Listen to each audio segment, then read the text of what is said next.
Good afternoon, middle school band students. I'm coming at you today with a reference video or reference recording for the middle school region band etudes for the fall of 2024, this upcoming school year. 7th and 8th graders are eligible to take that audition, but I am highly hoping that almost all of our 8th graders take that audition. So this video is definitely for you guys, our incoming 8th graders. So this is the etude music. There's two separate etudes. The one right here on the top says lyrical etude, and then it's a separate piece of music on the bottom, the technical etude. So in the audition, you would play the first one, take a little pause, and play the second one. Lyrical, meaning lyrics. This is the slow etude that shows off your expressive qualities. And the technical etude, as it says, shows off your technique on your instrument. Neither of these etudes are in concert B flat. So if you look at the first one, I have a trumpet part here because I'm going to play it for you on trumpet. You see there's one flat in the key signature. Okay, so this is in concert E flat. For trumpets, it's in F. Okay, so one flat, all B's are flat. The technical etude for the trumpet players and also for clarinet players or tenor sax players or bass clarinet players, there's one sharp in the key signature. So this is concert F or trumpet G. Okay, so in the first one, the lyrical one, we have to remember that all B's are flat. And in the technical one, again, I'm speaking for B flat instruments, we have to remember that all F's are sharp. So it gives you a tempo marking. It says adagio, which means slow, quarter note equals 66 to 72. So I have my metronome here, and I have it set to 70. Sounds like that. We're going to remember that tempo for a second. And I'm going to play through the first one. It says Shenandoah because the melody of this is the melody from the folk tune Shenandoah. You might know it. It has words. So we have to think, how should we sound on this as if we were singing it with the words? So here goes a playthrough of the lyrical etude, the top one. It has a pickup note. So you're thinking in your head silently 3 beats of rest. 1, 2, 3, ta. Okay, so here I go. And check my tempo again. 1, 2, 3.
Okay, so a couple things that maybe you're not used to seeing in there are the little grace notes in front of the half note at 13, and there are 2 grace notes in measure 16. So those are notes that happen before the printed notes. You should be able to play this without even playing those. So without playing those, let's take a look at 12 and 13. So here's 12.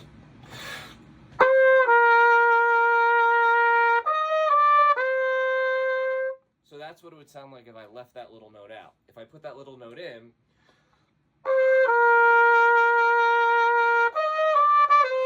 so it's and it happens before the written note. So for trumpet, it's a written high D. That E happens before the D on the downbeat of measure 13. And measure 16, it's just 2 quarter notes.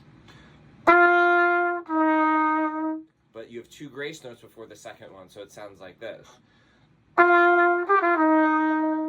So those decorate the main notes. First play it without them, and then we can add them in. Notice this lyrical etude never gets too loud. It goes up to forte only at measure 12, but there's a lot of shaping. There's a lot of rising and falling from soft to mezzo forte, medium loud. It does have that one high point. We want to breathe at the end of phrases and play long phrases. 4-bar phrases, there's like a 6-bar phrase in the middle. Again, we can work on that. Our first task over the summer should be to learn the notes and the rhythms. But this is a don't breathe too much. Kind of all music is don't breathe too much, right? But definitely in this piece. Let's look at the technical etude now. So this one says moderato, which we know means medium, quarter note equals 110. So let's turn the metronome up to 110. Okay, here's 110.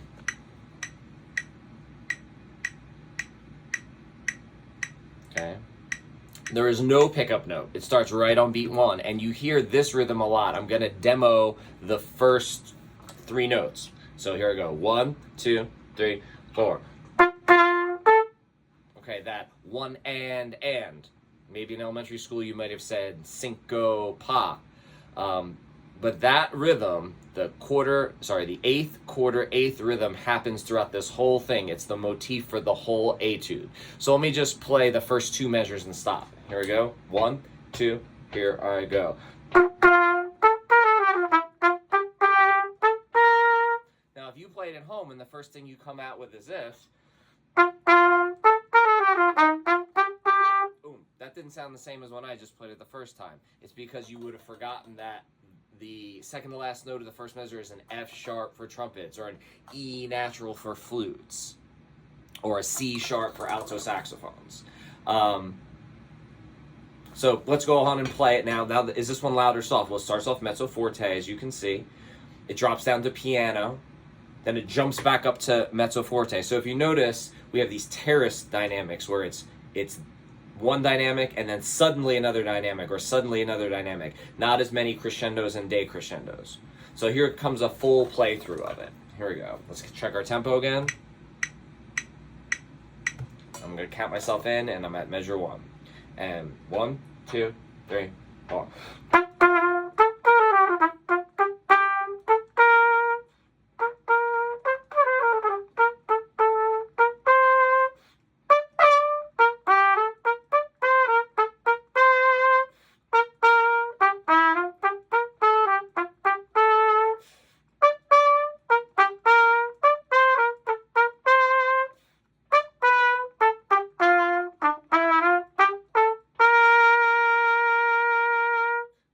There's a fermata at the end of measure 12, which we know, look at the conductor and wait for them to cut you off, but you're the conductor here.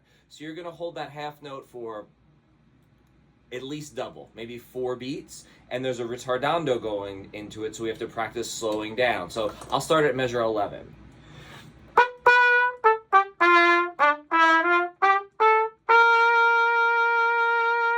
Cut myself off and then immediately go on. Here's the last line. 3.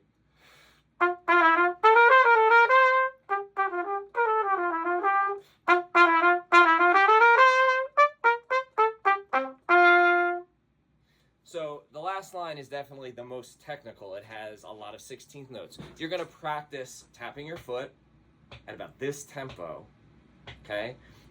2 on the down, 2 on the up. If it's an 8th note, that's just 1 on the down or 1 on the up, okay? And you're going to take it at this tempo, like 3 and 4 and...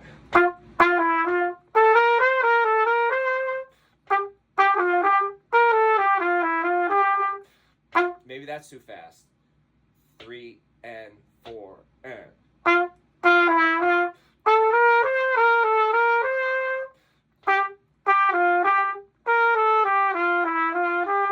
then eventually our goal tempo.